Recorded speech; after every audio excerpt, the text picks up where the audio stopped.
Idol, anong masasabi mo sa mga pawisin na tulad mo na madaling pawisan, konting galaw lang, nag-workout, nakaka-affect kasi siya sa performance? Ako ang ginagawa ko is uminom ako ng BCAA, hinahalo ko sa 1 liter of tubig, 1 scoop, Mutant Philippines, or EAA, Essential Amino Acids, or Branched Chain Amino Acids. Or kung naka-budget, kurot lang ng asin, lagay mo sa isang tubig, or baking soda.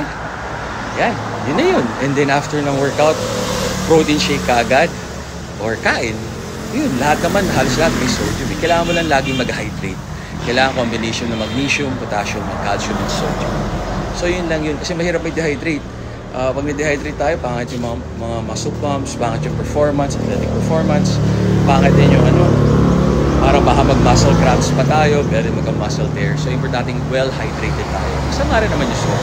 Maganda rin yung nagpapawis kasi ang heat is energy, calories. So mas mabuburn natin. Tama kayo, mali ako, I'm not your doctor. Do what works for you. Happy health.